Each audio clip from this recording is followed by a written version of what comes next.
गांव की मिट्टी में पली बढ़ी रीना हमेशा से ही अलग थी। उसके पास ना ज़्यादा पढ़ाई थी, ना ही कोई बड़ी डिग्री, लेकिन उसके अंदर जो समझदारी और हिम्मत थी, वो किसी किताब में नहीं मिलती। बचपन से ही उसने जिंदगी की सच्चाई बहुत करीब से देखी थी। जब बाकी बच्चे खेलते थे, तब रीना अपनी माँ के साथ खेतों में काम करती थी। कभी लकड़ी लाती, कभी पानी भरती, और कई बार तो वो गोबर के उपले बनाकर दीवारों पर चिपकाती, ताकि सूखने के बाद चूल्हे में जल सकें। उसके लिए ये सब काम नहीं, जिंदगी का हिस्सा था। उसकी माँ हमेशा एक बात कहती, बेटी, जो काम छोटा लगे वही कभी-कभी सबसे बड़ा सहारा बनता है। रीना इस बात को समझती थी, लेकिन उसे ये नहीं पता था कि एक दिन यही बात उसकी जिंदगी बदल देगी। समय बीता और एक दिन उसकी शादी शहर में रहने वाले रवि से हो गई।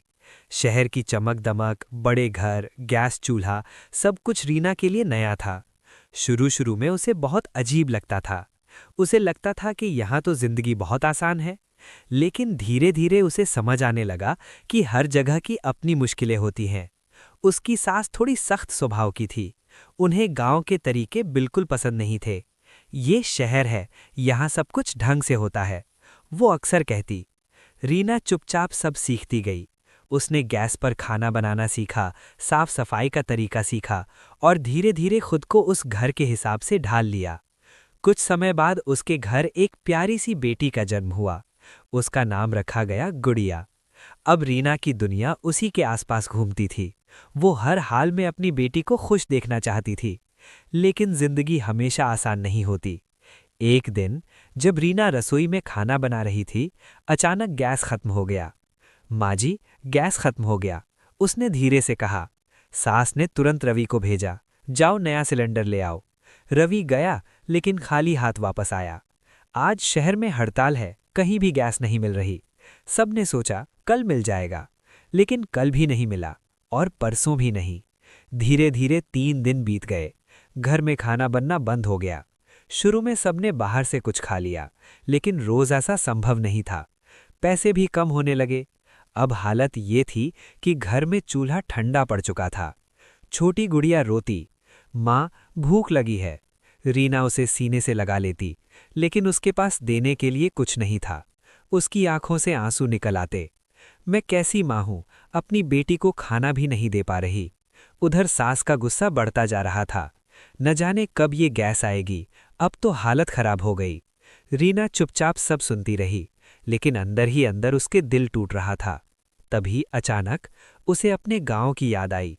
वो दिन जब उसकी माँ बिना गैस के भी चूल्हा जलाती थी। गोबर के उपले, लकड़ी और मिट्टी का चूल्हा। रीना के दिमाग में एक विचार आया, अगर वहां हो सकता है तो यहाँ क्यों नहीं। अगली सुबह रीना चुपचाप घर के पीछे गई। वहां एक छोटा सा खाली स्थान था। उसने आसपास देखा, थोड़ी सूखी लकड़ियां, कुछ पत्ते। उसने सब इकट्ठा करना शुरू कर दिया। उसके हाथ गंदे हो रहे थे, लेकिन उसकी आंखों में उम्मीद थी। तभी पीछे से सास की आवाज आई, ये क्या कर रही हो तुम। रीना घबरा गई। माँ जी, मैं चूल्हा जलाने की कोशिश कर रही हूँ।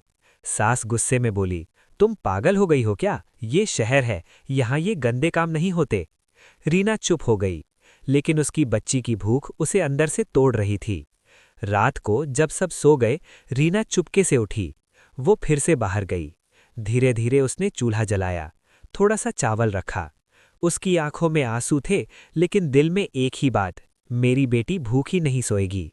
धीमी आग जल रही थी, तभी पीछे से तेज आवाज आई, मैंने मना किया था ना। सास ने गुस्से में आकर खाना जमीन पर फेंक दिया। रीना वहीं बैठ गई। उसके हाथ कांप रहे थे, उसकी आंखों से आंसू रुक ही नहीं रहे थे। मैं क्या करूं? तभी उसके दिमाग में एक नया विचार आया। उसे याद आया, स्कूल में उसने बायोगैस के बारे में पढ़ा था। उसकी आंखों में चमक आ गई।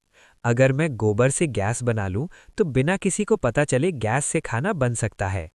अब उसने ठान लिया, मैं हार नहीं मानूंगी। अगले दिन रीना चुपचाप काम शुरू कर दिया।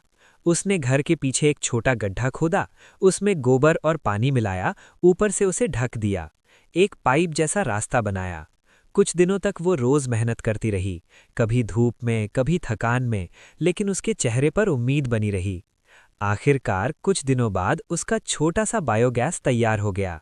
उसने धीरे से पाइप खोला, गैस बाहर आने लगी। उसने चूल्ही से जोड़ा और जैसे ही आग जलाई एक साफ नीली लौ जल उठी। रीना की आंखों में खुशी आ गई। अब मेरी बेटी भूखी नहीं रहेगी। उसने जल्दी जल्दी रोटी बनानी शुरू की। तभी सास आ गई। ये क्या हो रहा है? रीना डर गई। माँ जी, ये गोबर गैस है। तभी रवि भी आ गया। उसने ध्यान से देखा, फिर बोला, माँ, ये सही कह रही है, ये गैस है। सास हैरान रह गई। धीरे धीरे सबने खाना खाया और सबको अच्छा लगा। कुछ ही दिनों में ये बात पूरे मोहल्ले में फैल गई। लोग आने लगे, हमें भी सिखाओ। रीना ने सबको सिखाया और देखते ही देखते पूरे मोहल्ले में चूल्हे जलने लगे। अब कोई भूखा नहीं सोता था। जो बहू कभी ताने सुनती थी, आज वही सबकी उम्मीद बन गई। एक दिन सास उसके पास आई, आंखों में आंसू थे। बहू, मैंने तुझे गलत समझा, तू बहुत समझदार है। रीना मुस्कुरा दी और उसे गले लगा लिया। सीख ये है, मुश्किल समय में जो हार नहीं मानता वही असली जीतता है। पुराने तरीके, छोटी छोटी सीख कभी बेकार नहीं जाती। वही मुश्किल वक्त में सबसे बड़ा सहारा बनती हैं। दोस्तों, आपको ये कहानी कैसी लगी कमेंट में ज़रूर बताइए। हृदय, अगर आपको ऐसी ही दिल छू लेने वाली कहानियाँ पसंद हैं तो अभी चैनल को सब्सक्राइब करें।